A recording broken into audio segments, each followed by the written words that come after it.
For the next few weeks, we're going to sit down with each of the Democrats running for U.S. Senate. This morning, Cristina Tzntzun Ramirez, recruited to run by several of Beto O'Rourke's top organizers. Tina, thank you for the time. Thank you so much for being the moderator today, and herding the cats. Absolutely. You have a unique name. Pronounce it for us. Tzntzun. Tzntzun, so the T is silent. Yeah. There are a lot of candidates in this race. How are you going to distinguish yourself?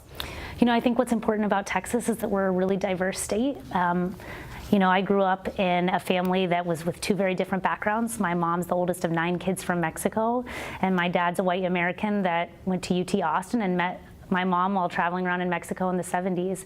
And what I got to see at the end of the day is that no matter where we come from, the language we speak, or who we love, that we all want the same things for our families and children. And I know how to speak to the diversity of the state and understand that at the end of the day, we have more in common than we have at odds. Much has been made about the changing demographics in the state, but if Latinos voted at the rate of whites, they would have decisive influence. Why don't they vote, do you think?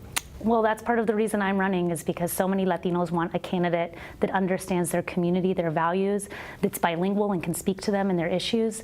One of the things that I've done in my career is I've been one of the best folks at getting young Latinos out to vote in this state, which is so critical because half of all those turning 18 in Texas are Latino, and nearly all of them can vote.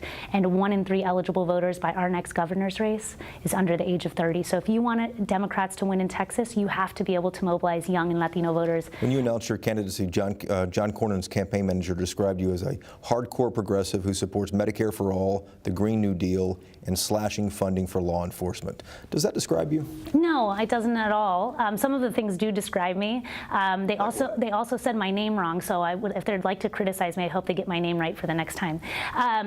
Here's what I know, is that Texans, the majority of us we have the highest uninsured rate in the country. 1 in 6 Texans don't have health care. That on the major issues of immigration, climate change, health care, and gun violence, that this state is ground zero for those issues, and that people want a senator that's going to stand up and have the courage and guts to stand up for what's right and be clear about where they stand. I think part of the frustration, not just from Democrats, but also from Republicans in the state, is that John Cornyn isn't clear about where he stands. You talked about divesting funds for ICE. Explain what you want to do. Yeah, here in Texas, 1 in 3 Texans are like me. We are immigrants or children of immigrants. So much of the state's economic growth, some of its cultural strength comes from immigrant communities. And we need immigration reform with a pathway to citizenship. And we also need to protect the rights of immigrant and American workers.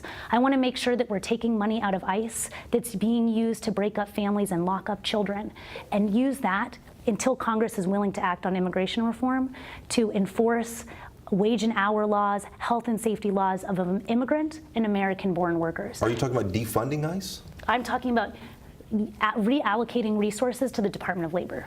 And in the last few seconds here as well, too, you've hired some of Beto O'Rourke's top organizers. What do you hope they can do for your campaign? Well, I'm running because some of the